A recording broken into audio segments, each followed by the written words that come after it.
Hello friends, तो आज हूँ मो डे 12 15 माइ मिनी ब्लॉग। तो सकाल सकाल बाहर royal group of institution. Then आप देखिए सार सुटिंग करदेली। सार बहुत खुशी अच्छे। देन सार मतलब नहीं गले खाया देवाई ब्रेकफास्ट सकाल बरा इडली पूरी देले खाया। देन अकेशन सागे बाहरी पड़े कटक देखिए केते भिड़ अच्छी ट्राफिक प्रबल भाई।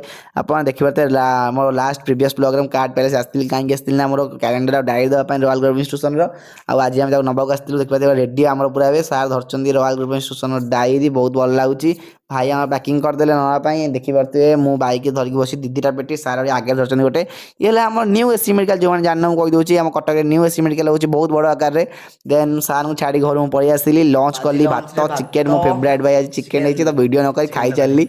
देन सन्ध्या पलि चाचा जी ग्राफिक्स आम रॉयल बैनर करने कि मतलब चा टे पीदे सन्ध्या चा न पीले तो हेनी। भाई आम कर एडिट देखिए मुझे बस बोर हो। देन घर को आसी टिंग टंग बेल मारदेली माताश्री आम गेट खोलदेले बास किना तो मुझे पलि आई घर को रात रेडी गली बिकज ननार आज जबार था गुजरात आसला सी देखिए आप मुंडिया मारी से बाहरी गला आठी मुझे ड्राइवर। देन सी आम कृपा देखा करा कृपा मुंडिया मारदेला। देन आम चलू भाई छाड़देली टाटा बाय करदेली भाई आम जाऊँ टाटा गुड नाइट।